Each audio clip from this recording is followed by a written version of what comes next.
Durante décadas, la historia de la Segunda Guerra Mundial ha sido contada por los vencedores. Se ha hablado de estrategias, de generales, de mapas, de números. Pero este video no trata de eso. Aquí no escucharás discursos heroicos ni justificaciones ideológicas. Aquí escucharás voces. Voces que fueron silenciadas por el miedo, por la vergüenza o por la muerte. Voces de soldados alemanes que vivieron el infierno en la tierra. Hombres que combatieron en la helada y sangrienta frente oriental. Algunos sobrevivieron, otros desaparecieron entre la nieve y el fuego. Todos quedaron marcados para siempre. Estos testimonios no buscan absolver ni condenar, solo mostrar. Mostrar lo que fue, lo que no debería haber sido, y lo que, si olvidamos, podría volver a ser.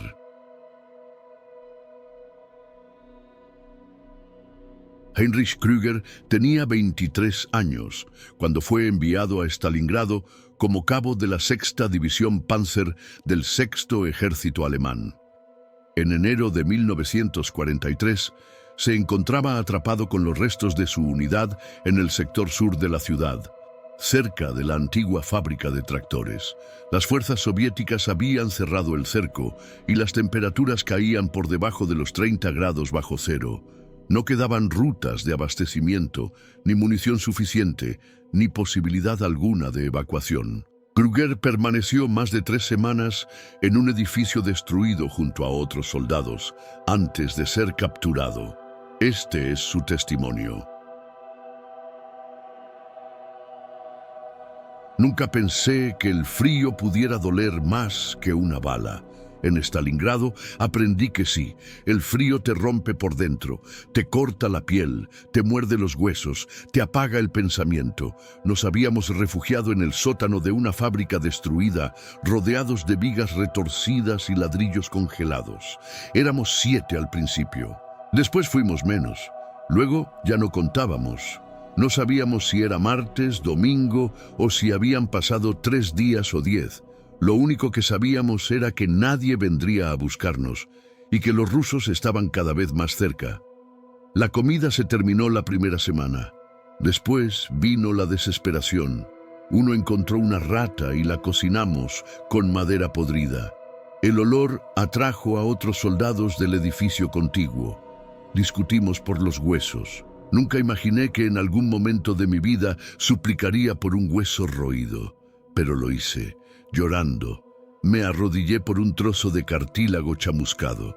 Dormíamos abrazados, no por afecto, sino por necesidad. El calor corporal era la única fuente de vida. Uno de los nuestros, Müller, no despertó una mañana. Lo dejamos en un rincón. A las pocas horas ya estaba rígido como una tabla. Tuvimos que usar su abrigo. El suyo estaba seco. El mío empapado en orina y sangre. Los dedos de mis pies se volvieron negros. Los de la mano izquierda empezaron a desprenderse.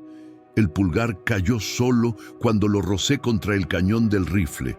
No grité. Solo miré el pedazo de carne en el suelo y sentí vergüenza. Me avergoncé de estar vivo, de seguir respirando mientras otros se congelaban a mi lado. Había gritos por las noches, algunos en alemán, otros en ruso. A veces eran órdenes, a veces rezos, a veces gritos sin sentido. Un compañero, Klaus, deliraba con que su madre lo esperaba afuera con sopa caliente. Salió sin botas, murió en la nieve.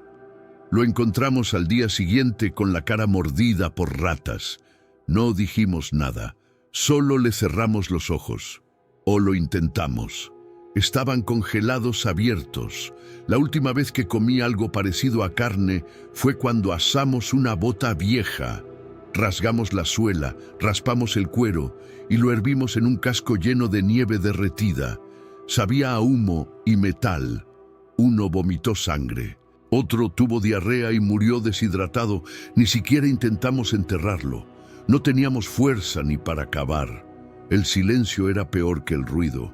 Los días sin bombardeos eran más aterradores. Significaba que estaban cerca, se movían entre las ruinas.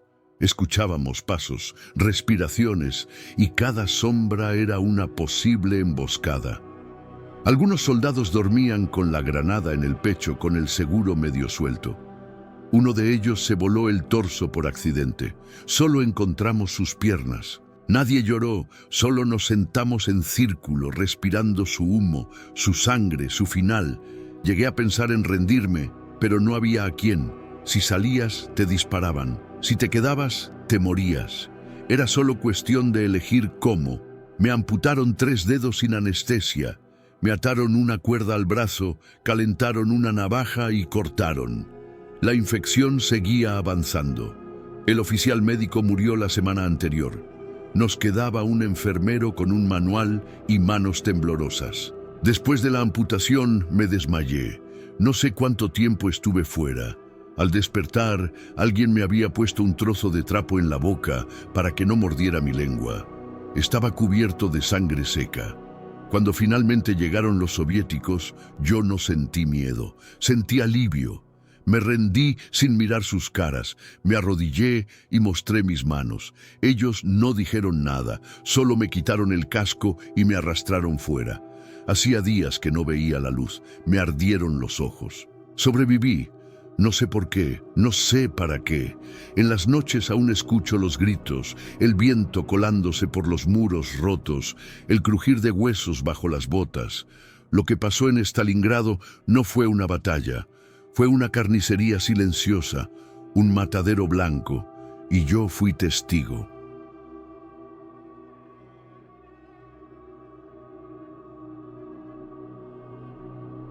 Otto Feldman tenía 28 años cuando fue desplegado como soldado raso en la 389ª División de Infantería, perteneciente al 11º Cuerpo del 11º Ejército Alemán, bajo el mando del mariscal de campo Erich von Manstein. En junio de 1942, participó en el asalto final a la fortaleza de Sebastopol en Crimea. Durante semanas soportó un fuego de artillería masivo, combates cuerpo a cuerpo y la presión constante de avanzar sobre posiciones soviéticas profundamente fortificadas. Este testimonio fue registrado tras su evacuación por heridas en el pecho y pérdida parcial de audición. Feldman nunca volvió al frente. A Sebastopol no fuimos a pelear. Fuimos a morir. Nos lanzaron contra un muro de acero y piedra y nos ordenaron avanzar. Cada metro que ganábamos costaba decenas de vidas. El suelo estaba cubierto de cráteres, sangre y trozos de hombres. Ni siquiera sabías dónde pisar. Caminabas sobre intestinos sin darte cuenta. Lo peor no era el asco. Lo peor era acostumbrarse. Recuerdo que el primer día me temblaban las manos al cargar el fusil. A la semana podía comer pan al lado de un cadáver sin inmutarme. Lo único que importaba era no volverte loco. Si pensabas, morías. Si sentías, te rompías. El fuego soviético era constante. Usaban morteros, cañones, cohetes, todo lo que tuvieran. Las explosiones eran tan cercanas que dejé de distinguir cuándo me hablaban y cuándo era el zumbido en mis oídos. Aprendí a leer labios, gritábamos para comunicarnos, aunque estuviéramos a 2 pasos. Una vez me tocó avanzar con mi escuadra hacia una colina donde decían que había una batería soviética. Era mentira, lo sabían, solo querían medir el fuego enemigo. Éramos cebo. Nos lanzaron sin cobertura, éramos 10, volvimos 3, uno sin piernas, otro con la mandíbula colgando, yo con metralla en el pecho. Me dijeron que tuve suerte. A veces me pregunto si fue suerte o castigo. Había una zanja al borde del bosque, ahí pasamos 3 noches sin movernos. Si sacabas la cabeza, te la volaban. Si te quedabas quieto, los insectos te comían vivo. Tenía llagas en los pies, sangre seca en la espalda, los dientes flojos de tanto apretar la mandíbula. Un compañero se arrancó una uña con los dientes y la escupió con una sonrisa. Dijo que ya no dolía, estaba muerto por dentro. El humo era constante, olor a pólvora, carne quemada y gasolina. Veías cuerpos ardiendo, arrastrándose mientras gritaban nombres. Uno de ellos gritó el de su hijo. Lo repitió hasta que no tuvo voz. Cuando dejó de moverse, el fuego ya le había consumido medio rostro. Los búnkers soviéticos estaban tan bien construidos que a veces una granada solo hacía eco. Entrábamos con lanzallamas. Los gritos que salían de esas cavernas eran inhumanos. Algunos se rendían, otros esperaban con granadas en la mano. Perdí a 2 amigos por confiar demasiado. Aprendimos que el enemigo desesperado no se rinde, se convierte en animal. Vi cosas que aún no puedo explicar. Un soldado que hablaba solo en ruso después de una explosión. Otro que comía tierra mientras reía. Un sargento que se disparó en el pie para salir del frente. Cuando lo llevaron al hospital, lloraba de alegría. Nosotros lo envidiábamos. Una noche nos ordenaron avanzar bajo lluvia de artillería. No había luna. El barro nos llegaba hasta las rodillas. Llevábamos sacos con explosivos para volar una posición. Uno tropezó, cayó sobre el detonador. Murieron 5. Solo encontramos trozos de uniforme. El resto quedó mezclado con el barro. No sabíamos si pisábamos tierra o carne. Mi última imagen de Sebastopol fue el rostro de un niño ruso, muerto en una trinchera. Tenía una pistola en la mano. Le faltaba medio cuerpo.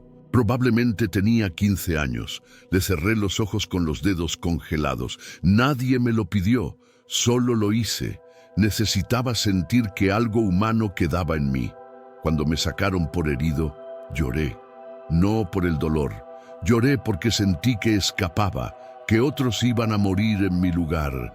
No sé si fue cobardía o instinto, pero sigo viviendo con esa culpa y con los sonidos. Los tengo todos en la cabeza. El estruendo de los cañones, los gritos entre ruinas, el crujido de los huesos bajo las botas. Dicen que Sebastopol fue una victoria. Yo no vi victoria, vi desesperación, vi fuego y sombra, y vi lo que un hombre es capaz de hacer cuando ya no queda nada dentro de él.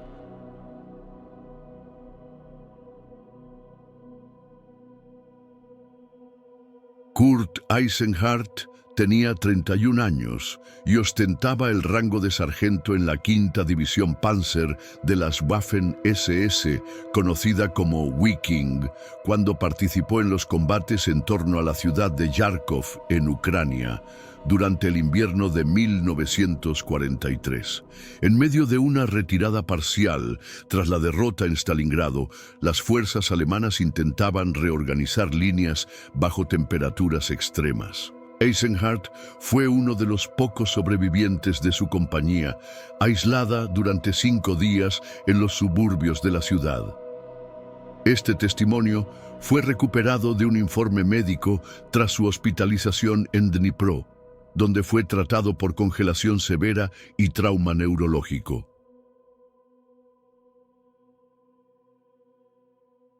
Nos dijeron que tomaríamos posiciones en las afueras de Kharkov, que sería una maniobra rápida para contener a los soviéticos y luego retroceder en orden.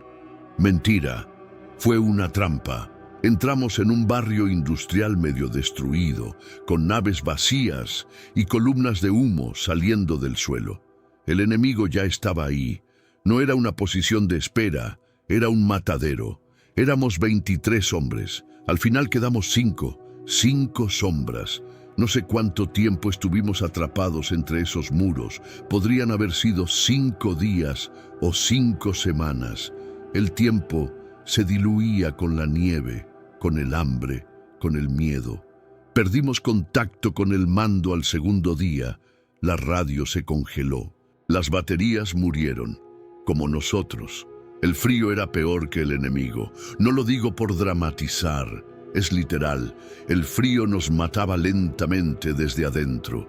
Los dedos empezaban a doler, luego se entumecían y después desaparecían. Al tacto ya no estaban. Uno de los chicos, Grace creo que se llamaba, se rompió los dientes intentando calentarse con el cañón del fusil. Lo tenía metido en la boca como si fuera una pipa. El metal le arrancó la piel de los labios. Nos escondíamos en un almacén derrumbado. Había cadáveres en los rincones, cubiertos de nieve, como si durmieran. No sabíamos si eran nuestros o suyos. Eso ya no importaba. Uno de ellos tenía botas intactas. Las cambié por las mías que estaban podridas. Cuando se las saqué, vi que el pie todavía estaba dentro. Lo tiré lejos sin pensarlo. Después, vomité. Pero me quedé con las botas.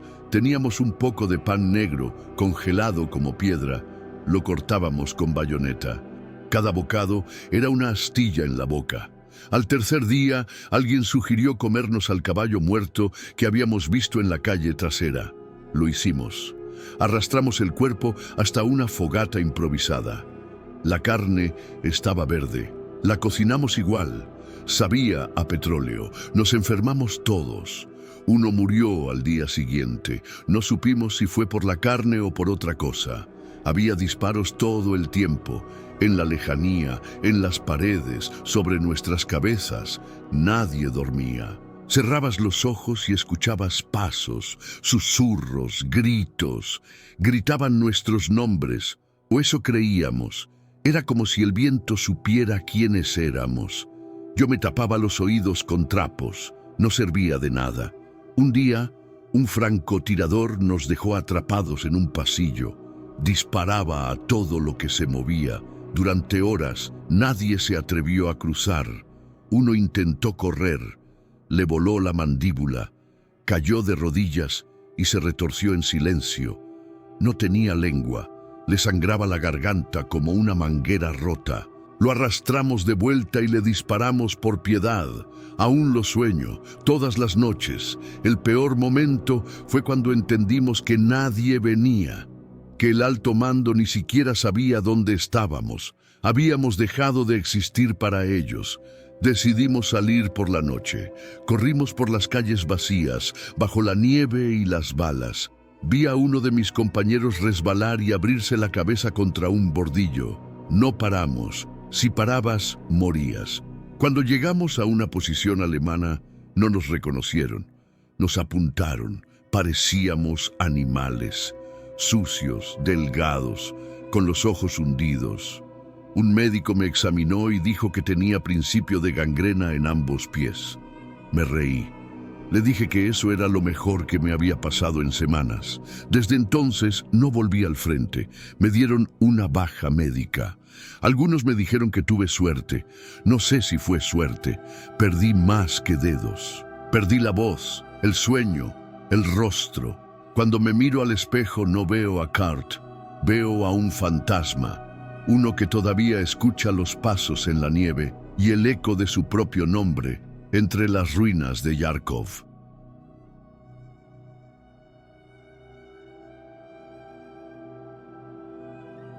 Jürgen Meinhardt tenía 26 años y servía como artillero en la 16ª División Panzergrenadier, integrada en el Grupo de Ejércitos Centro.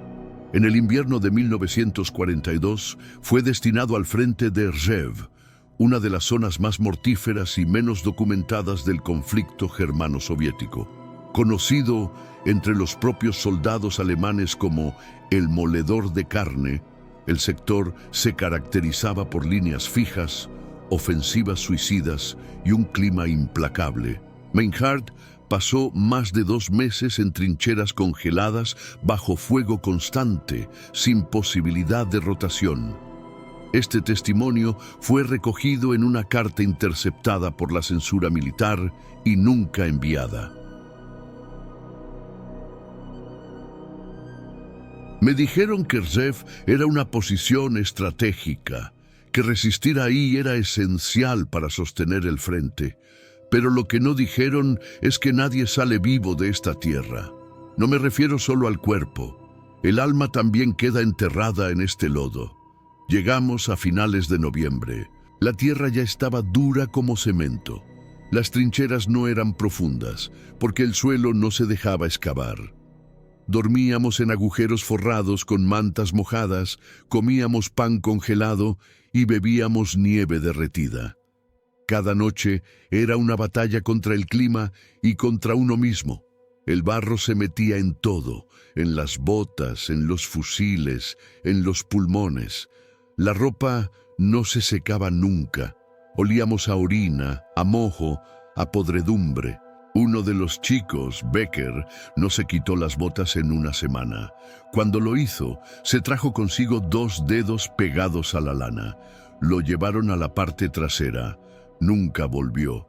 Los soviéticos atacaban sin cesar, día y noche, a veces en masa, a veces con francotiradores, otras con fuego de artillería que duraba horas. El cielo estaba siempre cubierto. No se veía el sol, no se veían los pájaros. Solo humo, solo nieve, solo gritos. Perdí la cuenta de cuántos murieron a mi alrededor. Había cuerpos por todas partes. Algunos usábamos como parapeto, otros ni siquiera tenían rostro. Los congelados servían para taponar los huecos en las trincheras. Era eso o morir por una ráfaga. Vi a un camarada perder la cabeza, literalmente. Una explosión lo alcanzó mientras cargaba munición. Su cuerpo quedó arrodillado, como rezando. Solo horas después cayó. Nadie se acercó. Todos seguíamos disparando. En este lugar, la muerte no sorprende, solo molesta. Recuerdo el sonido del hielo al quebrarse bajo los pies. El crujido era similar al de los huesos. A veces me confundía. Una noche oí algo moverse. Pensé que era un soldado enemigo. Era un zorro devorando a uno de los nuestros. Le disparé, no por proteger el cuerpo, sino por rabia, por celos. El zorro comía y nosotros no. La comida era una farsa. Sopa aguada con grasa flotando, pan tan duro que lo usábamos para afilar bayonetas. Algunos cocían papel con sal para engañar al estómago. Yo me tragué un botón una vez. No sé por qué. Solo quería sentir algo bajar por la garganta. El teniente se voló los sesos con su pistola reglamentaria. No dejó nota. Solo se sentó en una esquina, se quitó el casco y disparó. Nos dejó huérfanos. Un chico de 19 años tomó el mando. Lo mataron 2 días después de un balazo en la nuca. No supimos si fue enemigo o propio. Las ratas eran enormes. Dormíamos con ellas. Una noche, una me mordió la oreja. Me desperté sangrando. La agarré con la mano y la estrangulé. Luego la cociné. Fue la mejor comida que tuve en semanas. No dije nada a los demás. Me la comí entera, a escondidas. No me arrepiento. Soñaba con mi madre, con su voz. A veces la escuchaba entre los disparos. Me hablaba desde el bosque. Decía que fuera a casa. Un día casi la sigo. Caminé varios metros fuera de la trinchera antes de que un camarada me detuviera. Me salvó la vida. Y también me la arruinó. Desde entonces ya no sueño. Ni con mi madre, ni con nada. Nos hacían escribir cartas a casa diciendo que todo estaba bien, que el frente estaba estable, que el clima era difícil pero soportable. Mentíamos con cada palabra. Yo escribí una carta entera mientras usaba el cuerpo de un compañero como escritorio. Estaba muerto hacía 2 días. Era eso o escribir sobre la nieve.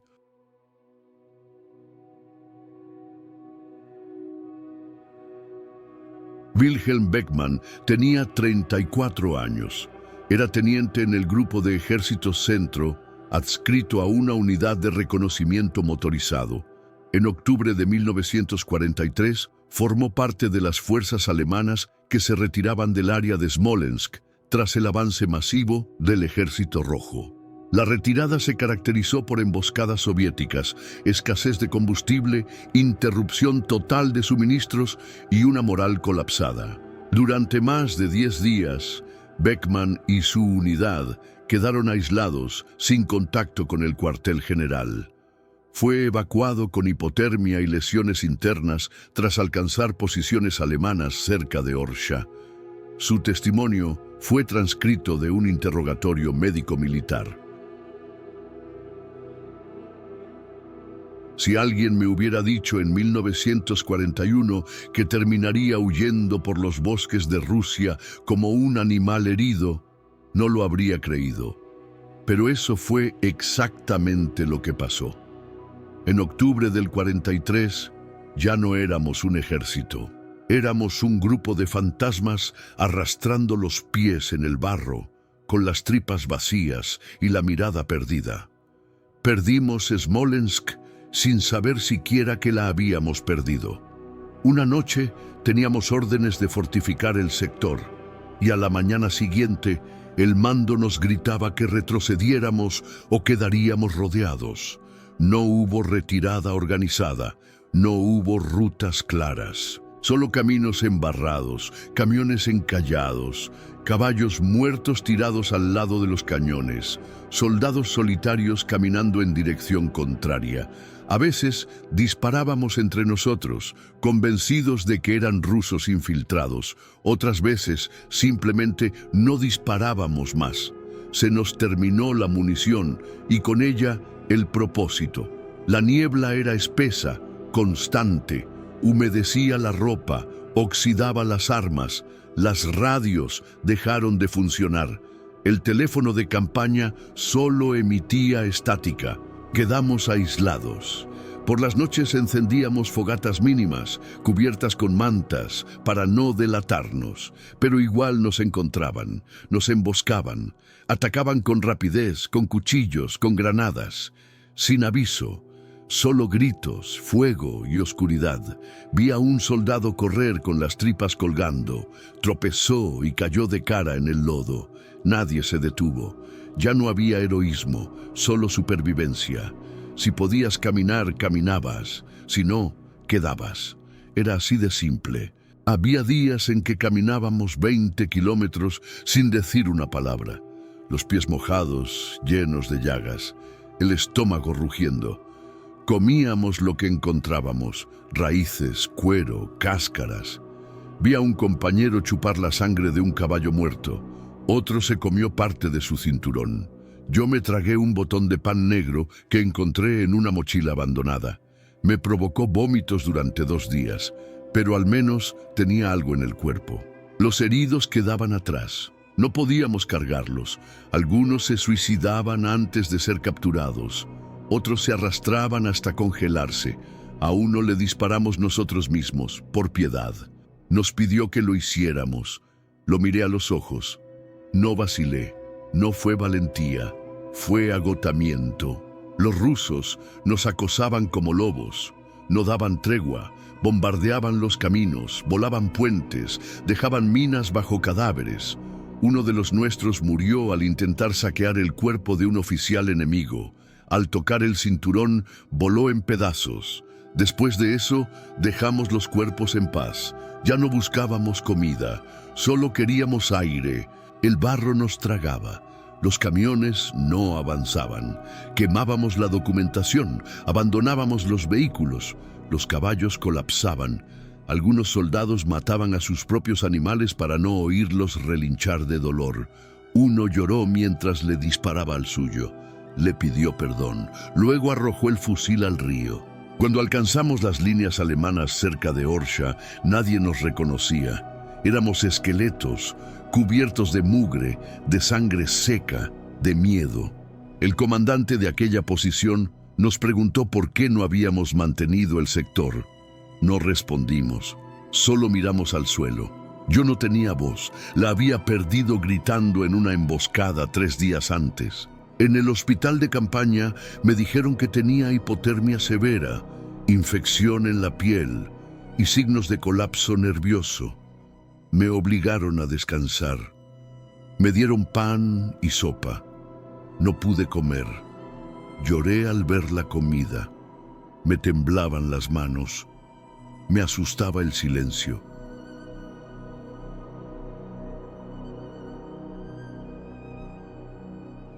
Eric Weber tenía 29 años. Era capitán en la 3ª División de Montaña, enviada como parte del Grupo de Ejércitos A durante la Operación Fallblau. En diciembre de 1942, su unidad quedó atrapada en posiciones elevadas en las montañas del Cáucaso, sin posibilidad de retirada ni refuerzo. Aislados, rodeados por fuerzas soviéticas y con temperaturas que descendían a más de 30 grados bajo cero, Los hombres de Weber enfrentaron condiciones extremas que los empujaron más allá de los límites humanos.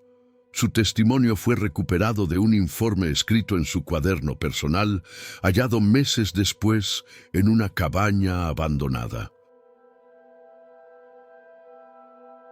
El viento en las montañas del Cáucaso nos silba, grita, te golpea como una lanza en el pecho y se mete por las costuras del abrigo, por las orejas, por los ojos. No hay refugio posible. Puedes estar dentro de una cabaña, rodeado de mantas, y aún así sentir cómo se te congela el alma. No conocía el frío de verdad hasta llegar allí. Éramos más de 200 cuando ascendimos a la posición.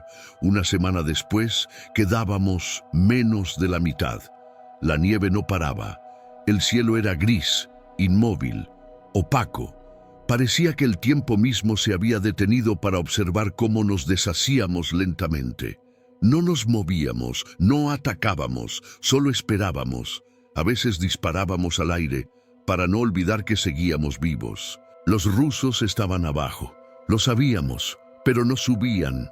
No necesitaban hacerlo, solo tenían que esperar, y el frío haría el trabajo. Las provisiones se congelaban antes de que pudieran repartirse. Las conservas explotaban dentro de los bolsillos. El pan se partía como piedra, el agua era un recuerdo. Derretíamos nieve con velas, con los cuerpos de los compañeros que aún respiraban. Uno de ellos, Vogel, dormía sobre mí cada noche. Era la única forma de mantener el calor. Una mañana no se despertó. Su cuerpo estaba rígido, pegado al mío. Tardé horas en separarme. Me llevó parte de la piel del brazo. No grité, no podía. Tenía los labios agrietados, llenos de sangre seca. Cuando intentaba hablar, escupía hielo. Empezamos a quemar todo. Las cajas de munición vacías, los mangos de las palas, las culatas de fusiles inservibles. Después, los libros. Luego, las fotografías, incluso los retratos de nuestras familias. Alguien quemó una cruz de madera. Otro lo golpeó por blasfemia. Se pelearon, nadie los detuvo. Era mejor sentir rabia que miedo. Algunos hombres empezaron a desvariar. Uno de los nuestros, un joven de Baviera, decía que escuchaba música en las rocas. Se quitó los guantes, bailaba solo, reía. Murió desnudo, con los dedos negros y los ojos abiertos al cielo. Lo tapamos con un abrigo y seguimos sentados alrededor del fuego, como si nada hubiera pasado. Las órdenes dejaron de llegar. La radio se rompió. El sargento mayor salió en busca de ayuda. No volvió. Encontramos su cuerpo una semana después, devorado por lobos. O por otra cosa, nunca lo sabremos. Le faltaban las piernas. Tenía la cara mordida, como si la montaña misma se lo hubiera comido. Comíamos cuero, raspábamos las correas de los cascos, hervíamos trozos de cinturón con nieve sucia. Uno dijo que había visto un zorro. Lo seguimos. Era un delirio. No había nada. Al volver, un compañero había muerto. Lo rodeamos. Alguien preguntó si debíamos. No hizo falta terminar la frase. El silencio respondió por todos. Yo no lo hice, al menos no con mis propias manos, pero comí lo que me dieron. No pregunté qué era, solo mastiqué, con los ojos cerrados. Sigo sin saber si fue carne humana, pero en el fondo sí lo sé. El capitán anterior se pegó un tiro. Dejó una nota que decía, perdón por no llevarlos de vuelta. La enterramos junto a él. Fue la única tumba que cavamos en esas semanas. Los demás fueron lanzados al barranco. El suelo era demasiado duro. Recuerdo un amanecer especialmente claro. El cielo se tiñó de rojo. Pensé que era una señal, que el infierno venía por nosotros. Me reí. Estaba solo, cubierto de escarcha, con los párpados tan duros que no podía parpadear. Escuché voces. No supe si eran reales o no. Después, perdí el conocimiento. Me encontraron semanas más tarde, semienterrado bajo la nieve, con una carta a medio escribir en el bolsillo. La había dirigido a mi madre. Nunca la terminé. Decía, estoy bien, pronto volveré a casa. Mentira. Nunca volví. El que regresó era otro. El Cáucaso no fue una batalla, fue un castigo, una prueba de cuánto puede resistir un hombre antes de volverse bestia. Algunos fallamos. Yo no sé.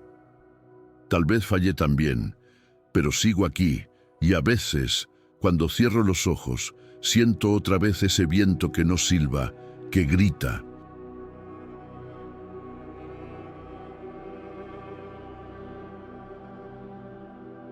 Matías Brenner tenía 24 años. Era soldado raso en la 132ª División de Infantería Alemana, desplegada en la península de Kerch, al este de Crimea, durante la ofensiva final contra las fuerzas soviéticas atrincheradas en la zona. En mayo de 1942, su unidad participó en combates extremadamente violentos, con ataques frontales sobre trincheras soviéticas fuertemente defendidas. La lucha fue casa por casa, colina por colina, y terminó en una masacre. Matías sobrevivió, pero lo que vivió lo acompañó para siempre.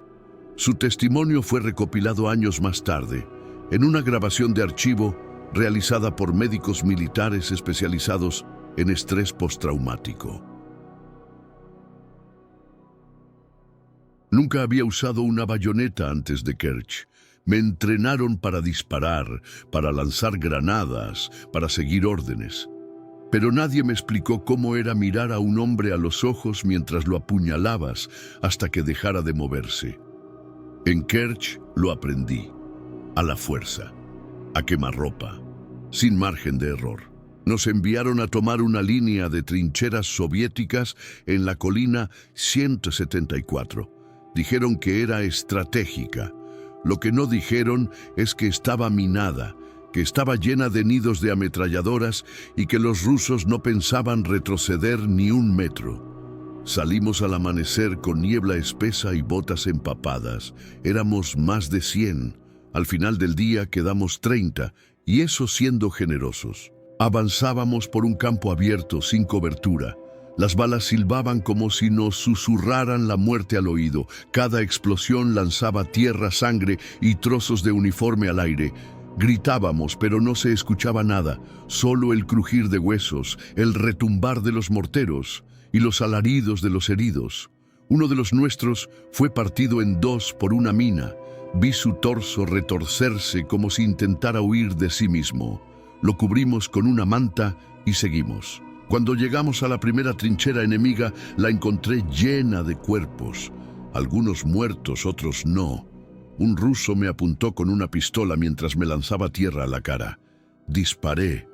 No recuerdo haberlo decidido. Solo lo hice. Cayó a mi lado, mirándome. Su sangre me salpicó la cara. No la limpié. No podía moverme. Los combates eran cuerpo a cuerpo. Golpes, culatazos, cuchillos, bayonetas. No había tiempo para pensar, solo para sobrevivir. Vi a un compañero clavar su hoja en el cuello de un enemigo mientras lloraba. Después cayó de rodillas y vomitó. Otro le disparó por la espalda a un ruso que ya estaba huyendo. Cuando le reproché, me respondió: «Prefiero que muera él que yo». Había sangre por todas partes, en la ropa, en las manos, en el suelo. La tierra estaba tan empapada que los cadáveres no se hundían, flotaban, y en medio de eso, los gritos. Gritos de hombres que ardían, que pedían a sus madres, que maldecían a Dios. No hay ruido más terrible que el de alguien muriendo despacio con los pulmones llenos de tierra. Uno de los oficiales soviéticos se atrincheró en una casa de piedra. Le lanzamos 2 granadas y entramos. Quedaban 3 hombres dentro. Uno de ellos estaba ardiendo. Otro seguía disparando sin brazos. El tercero nos pidió que lo matáramos. Nadie se movió. Yo le disparé, no por piedad. Lo hice porque no soportaba más escuchar su voz. Después del combate, la limpieza fue lo peor. Recoger los restos, sacar a los heridos, identificar a los muertos. Había tantos que empezamos a numerarlos con tiza en la frente. A veces ni eso. Cavábamos fosas comunes y los arrojábamos como sacos. Algunos aún respiraban. Uno me agarró del brazo mientras lo enterrábamos. No dije nada, seguí cavando. Lo tapamos igual. La noche posterior dormí sobre un cadáver. No por gusto, era el único sitio seco. Lo envolví en una manta y me acosté encima. Olía a sangre seca, a orina, a pólvora, a guerra. No pegué un ojo. Cada vez que cerraba los párpados, revivía todo. Las bayonetas, los ojos abiertos, las entrañas expuestas. Me mandaron al hospital de campaña con fiebre y llagas en los pies. El médico me preguntó qué había pasado. No supe qué responder. Le dije que no lo recordaba. Mentí. Lo recordaba todo. Lo sigo recordando. Kerch no fue una batalla, fue un matadero con nombre de ciudad. Un agujero donde enterramos no solo cuerpos, sino también la poca humanidad que nos quedaba. Después de aquello, ya no era un soldado. Era otra cosa, algo que sabía matar sin mirar. Algo que aún hoy, cuando me miro en el espejo, me devuelve una mirada que no reconozco.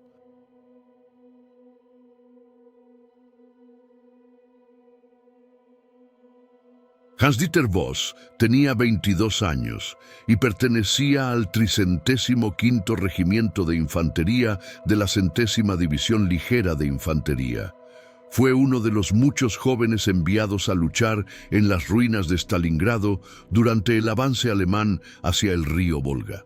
En noviembre de 1942, sus días transcurrían entre los restos de fábricas, sótanos derrumbados y edificios fantasmales. El frente era tan confuso que a veces las líneas enemigas estaban separadas por apenas unos metros. En esas condiciones, la lucha se volvía personal, brutal y constante. Lo que sigue es su testimonio, recogido por un periodista de guerra años después, cuando Voss ya había sido dado de baja por heridas psicológicas irreversibles.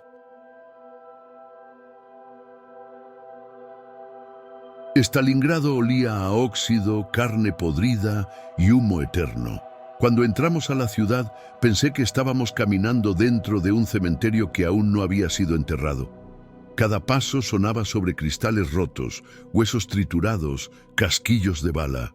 El cielo era gris, pero no de nubes, era de ceniza. Caía constantemente como si el mundo se estuviera quemando alrededor nuestro. Nuestro sector estaba cerca de la fábrica de tractores. El edificio ya no era una fábrica, era una ruina llena de cadáveres, metralla, maquinaria retorcida y cuerpos colgando entre vigas caídas. Dormíamos entre escombros, compartíamos los agujeros con ratas que comían mejor que nosotros. Ellas se movían sin miedo, nosotros no. La distancia entre nosotros y los soviéticos se medía en respiraciones. A veces podías oírlos toser, hablar, maldecir. Una vez, durante la noche, escuché a uno cantar. No entendía la letra, pero sabía que era un lamento. Un grito que venía de alguien igual que yo, atrapado en este infierno sin salida. Los combates no eran a campo abierto, eran en escaleras, en pasillos, entre sombras. Vi a un camarada morir desangrado en un baño, con las vísceras colgando dentro de una bañera llena de sangre. Otro fue acribillado mientras trataba de encender una vela. La bala le entró por la frente, cayó de rodillas, aún sosteniendo el fósforo encendido. Los francotiradores rusos eran como fantasmas. Nunca los veías. Solo escuchabas el silbido de la bala y luego el golpe seco de un cuerpo desplomándose. Aprendimos a no mirar por las ventanas, a no levantar la cabeza, a no confiar en los reflejos. Un espejo podía ser una trampa, un destello, una sentencia de muerte. Recuerdo un episodio que nunca olvidaré. Había un grupo de soviéticos atrincherado en el sótano de un edificio contiguo.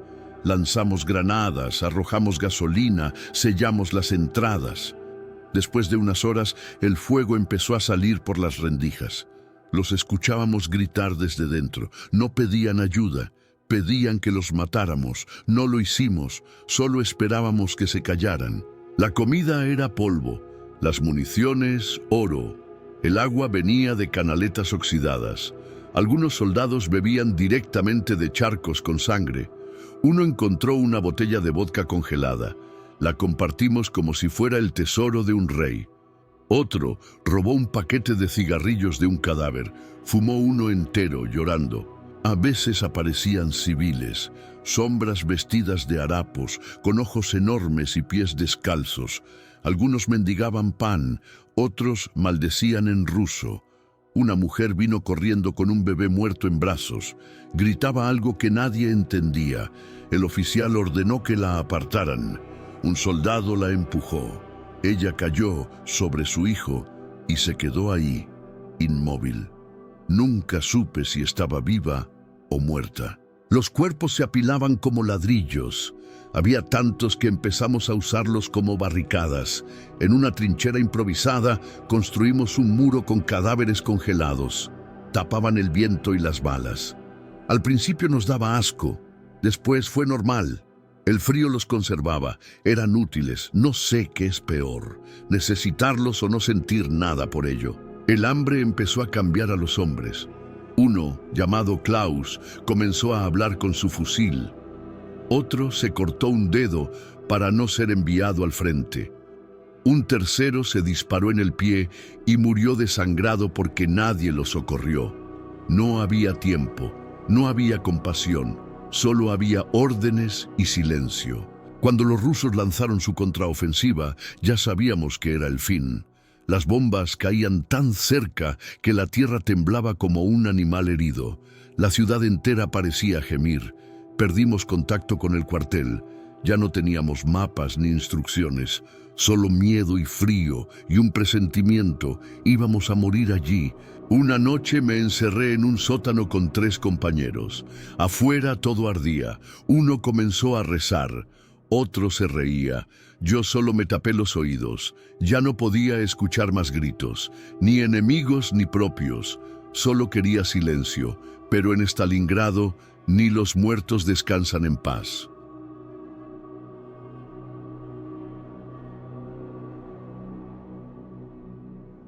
Wilhelm Stark tenía 26 años y era cabo en la 58ª División de Infantería del Ejército Alemán.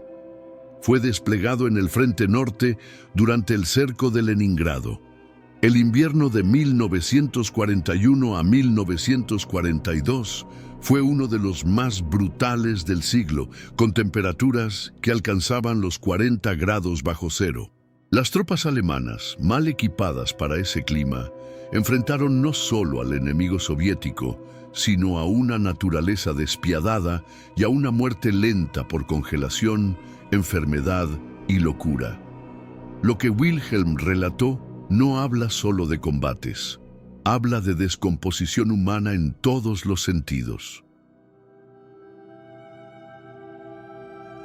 Recuerdo cuando dejamos Alemania orgullosos, cantando en los vagones, creyendo que íbamos a terminar la guerra en cuestión de semanas. Nadie nos preparó para Leningrado, nadie nos advirtió que el verdadero enemigo no tenía fusil, ni bandera, ni rostro, era el frío absoluto, el que entra por los huesos, por las uñas, por los ojos, el que te corta la piel como cuchillas invisibles y convierte tu aliento en cristales de hielo, el que te vuelve una estatua antes de darte cuenta. Nuestro campamento estaba a unos 8 kilómetros de la ciudad. Cavamos trincheras en tierra congelada, tan dura como el cemento. Las palas se rompían. Nuestras manos sangraban dentro de los guantes. Dormíamos sobre sacos de paja podrida, algunos directamente sobre la nieve. Nos turnábamos para vigilar, pero a veces el que vigilaba simplemente dejaba de moverse. Moría de pie, con los ojos abiertos, como si aún estuviera despierto. La comida era escasa, pan rancio, latas congeladas que no se podían abrir. Algunos soldados cocinaban cuero de botas. Yo vi a uno derretir su cinturón en agua caliente, esperando sacar algo de grasa. Al principio me reí, luego lo imité. Había que mantener el estómago lleno con cualquier cosa, incluso con barro, si era necesario. Muchos comenzaron a alucinar. Veían a sus madres, a sus perros, a mujeres desnudas entre los árboles. Otros hablaban con los muertos. Uno, llamado Ritter, juraba que cada noche lo visitaba su hermano fallecido en Polonia. Un día se fue caminando en la nieve sin abrigo siguiendo esa voz. Lo encontramos al amanecer, congelado con una sonrisa. Había muerto feliz, o eso pareció. Hubo combates, sí. Escaramuzas constantes con patrullas soviéticas que se deslizaban por el bosque como sombras. No eran hombres, eran espectros vestidos de blanco. Atacaban de noche, mataban en silencio. Una vez encontramos a 2 de nuestros centinelas sin ojos. No estaban muertos por disparos. Los habían degollado y luego mutilado con bayonetas. Esa imagen no se va nunca. Las enfermedades eran peores que las balas. Tifus, disentería, congelación. Los dedos de los pies se volvían negros. Algunos despertaban con partes del cuerpo literalmente pegadas al suelo. Un compañero mío perdió la nariz, otro la lengua. Las infecciones convertían las heridas en cuevas llenas de gusanos. No había morfina. Cortábamos, sin anestesia, con navajas oxidadas y trapos en la boca para no despertar a los demás con los gritos. Un día encontramos a un grupo de soldados nuestros muertos dentro de una cabaña. Estaban sentados alrededor de una vela apagada. El comandante supuso que se suicidaron, pero no había rastros de violencia, solo paz, como si hubieran decidido rendirse. Yo entendí lo que sentían, porque cada noche pensaba en hacerlo también. Enterrábamos a los muertos en la nieve, pero al poco tiempo los zorros y lobos los desenterraban. A veces los veíamos desde las trincheras, masticando huesos con nuestros cascos aún puestos. En ese invierno, todo lo vivo parecía alimentarse de los que caían. Cuando recibimos ropa de abrigo nueva, era tarde. Muchos ya estaban mutilados por la gangrena. Uno, desesperado, se arrancó los dedos de los pies con los dientes. Otro prendió fuego a su tienda para calentarse y murió quemado. No sabíamos si reír o llorar. El comandante dijo que la disciplina era lo único que nos mantenía con vida. Pero yo sabía que era el miedo a morir como animales. Recibí una carta de mi madre. La abrí con los dedos entumecidos y leí que en casa ya hablaban de victoria. Yo no respondí. No tenía nada que decir. ¿Cómo explicarle que la victoria, aquí, no tenía sentido?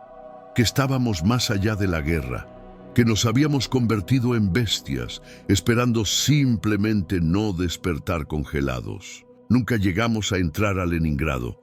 La ciudad se quedó allí, mirándonos desde lejos, mientras nosotros nos pudríamos al borde del abismo. Algunos decían que la ciudad misma estaba maldita, que no quería ser conquistada. Yo no sé si era cierto, pero lo que sí sé es que después de aquel invierno yo tampoco quería vivir más.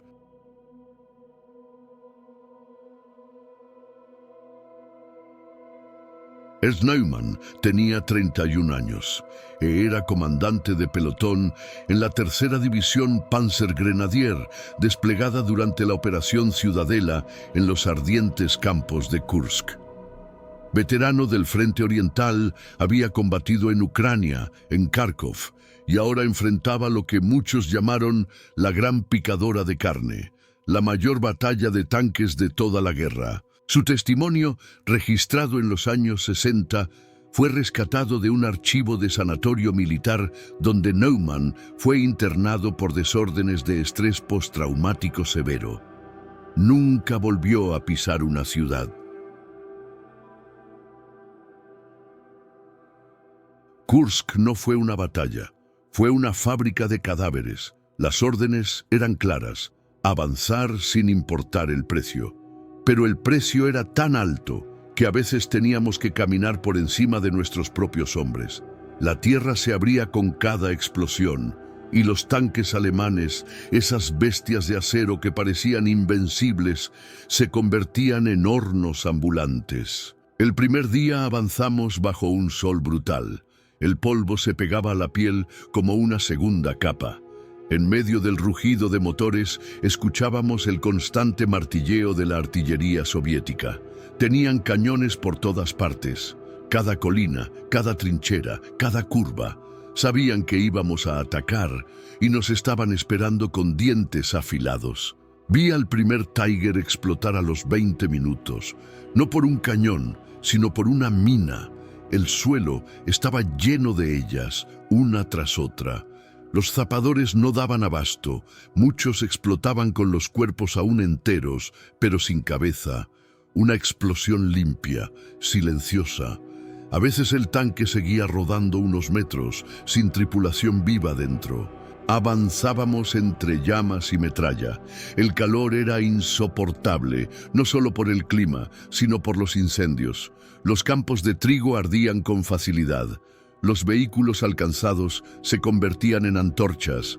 A veces los hombres saltaban del tanque en llamas, envueltos en fuego, y corrían sin rumbo. Uno se lanzó dentro de una zanja llena de petróleo derramado. Gritó hasta que su garganta se fundió. Otro se arrancó la chaqueta ardiendo y cayó al suelo con los ojos reventados por el calor. No había lugar seguro. Las ametralladoras rusas disparaban desde búnkers camuflados. Sus francotiradores eran pacientes como serpientes. Una bala bastaba para hacerte sangrar hasta morir. Pero el horror venía desde abajo. Las trincheras soviéticas estaban conectadas por túneles. Salían por detrás, de noche, y degollaban a nuestros centinelas. Una mañana encontramos a 3 de nuestros soldados con la boca llena de tierra y los genitales cortados, colgados de una alambrada como advertencia. Las órdenes eran no retroceder, nunca retroceder.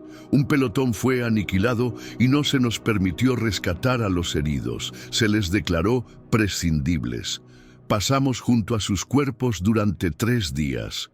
El olor era insoportable. El sol los hinchaba como globos. Las moscas cubrían sus rostros. Uno tenía los párpados arrancados, otro la mandíbula rota en 2, colgando como un trapo mojado.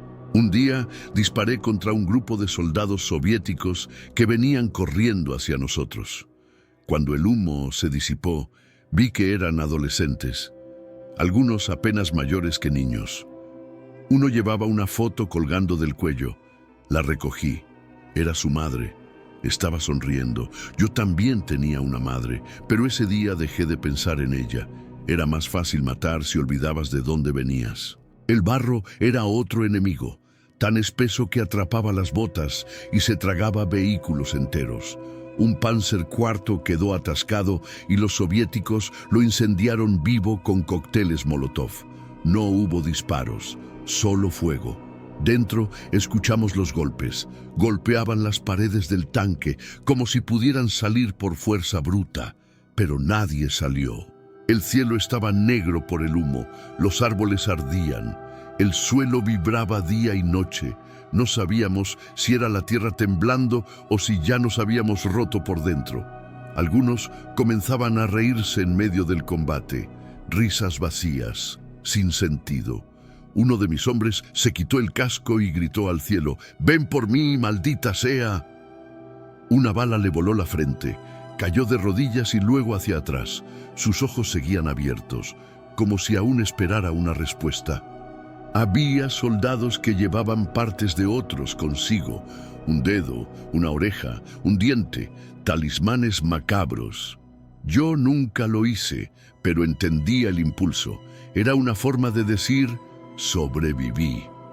Pero sobrevivir en Kursk no era vivir, era arrastrarse entre los muertos, fingir humanidad. Al final de la ofensiva, cuando supimos que la operación fracasó, nos miramos sin palabras, no por la derrota, sino porque ya no teníamos nada dentro. Éramos máquinas vacías, cubiertas de sangre ajena y propia. Habíamos ido al este a conquistar. Regresábamos, los pocos que quedábamos, como cadáveres en pie. Yo dejé de dormir desde entonces. Cada vez que cierro los ojos, Kursk me llama. Me muestra las llamas, los gritos, el barro lleno de huesos. Y yo respondo, porque una parte de mí sigue allí, enterrada con los que nunca volvieron. Fueron hombres como estos, Heinrich, Otto, Wilhelm, Ernst, quienes pusieron rostro humano a una guerra que con el tiempo se convirtió en cifras, mapas y fechas vacías en los libros. Sus testimonios no buscan redención ni heroísmo, no son llamados al orgullo ni al olvido. Son gritos que sobrevivieron al estruendo, ecos de almas que vivieron demasiado y murieron por dentro mucho antes de que acabaran los disparos. Hoy, décadas después, sus voces aún arden. Nos recuerdan que detrás de cada uniforme hubo un cuerpo temblando, una mente fracturada, una conciencia rota, que el enemigo a veces no estaba enfrente, sino dentro de ellos. Y quizás eso sea lo más aterrador de todo. Este documental no es una lección de historia, es una advertencia, porque la guerra no termina cuando callan los cañones. Termina cuando somos capaces de escuchar a los que nunca pudieron olvidar.